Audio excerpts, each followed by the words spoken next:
नमस्कार दोस्तों, कैसे हैं आप सब। उम्मीद है आप लोग अच्छे होंगे, स्वस्थ होंगे। आज की वीडियो में हम लोग देव उठनी एकादशी की व्रत कथा को सुनेंगे। कार्तिक माह की शुक्ल पक्ष की एकादशी को देव उठनी एकादशी कहा जाता है।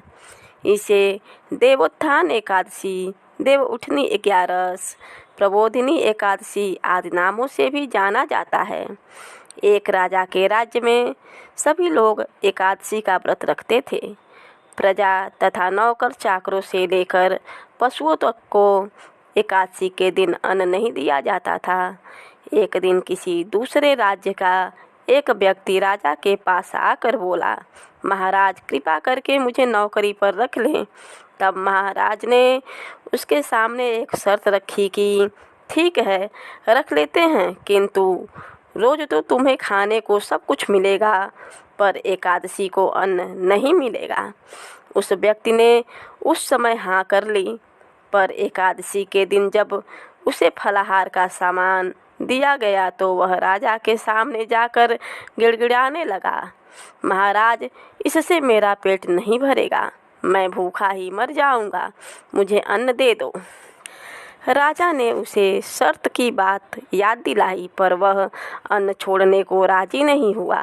तब राजा ने उसे आटा, दाल, चावल आदि दिए। वह नित्य की तरह नदी पर पहुंचा और स्नान कर भोजन पकाने लगा। जब भोजन बन गया तो वह भगवान को बुलाने लगा, आओ भगवान, भोजन तैयार है। 15 दिन बाद अगली एकादशी को वह राजा से कहने लगा कि महाराज मुझे 2 गुना सामान दीजिए। उस दिन तो मैं भूखा ही रह गया।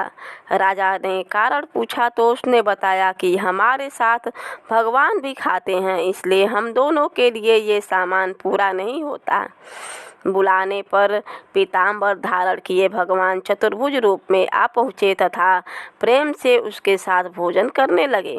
भोजन आदि करके भगवान अंतर्ध्यान हो गए तथा वह अपने काम पर चला गया। 15 दिन बाद अगली एकादशी को वह राजा से कहने लगा कि महाराज मुझे 2 गुना सामान दीजिए। उस दिन तो मैं भूखा ही रह गया। राजा ने कारण पूछा तो उसने बताया कि हमारे साथ भगवान भी खाते हैं, इसलिए हम दोनों के लिए सामान पूरा नहीं होता। यह सुनकर राजा को बड़ा आश्चर्य हुआ। वह बोला, मैं नहीं मान सकता कि भगवान तुम्हारे साथ खाते हैं। मैं तो इतना व्रत रखता हूँ, पूजा करता हूँ, पर भगवान ने मुझे कभी दर्शन नहीं दिए। राजा की बात सुनकर वह बोला, महाराज यदि विश्वास न हो तो साथ चलकर देख लें। राजा एक पेड़ के पीछे छिपकर बैठ गया। उस व्यक्ति ने भोजन बनाया तथा भगवान को शाम तक पुकारता रहा, परंतु भगवान न आए। अंत में उसने कहा, हे भगवान, यदि आप नहीं आए तो मैं नदी में कूदकर प्राण त्याग दूंगा। लेकिन भगवान नहीं आए। तब वह प्राण त्यागने के उद्देश्य से नदी की तरफ बढ़ा। प्राण त्यागने का उसका दृढ़ इरादा जान शीघ्र ही भगवान ने प्रकट होकर उसे रोक लिया और साथ बैठकर भोजन करने लगे। खा पीकर वे उसे अपने विमान में बैठाकर अपने धाम ले गए। यह देख राजा ने सोचा कि व्रत उपवास से तब तक कोई फायदा नहीं होता जब तक मन शुद्ध न हो। इससे राजा को ज्ञान मिला।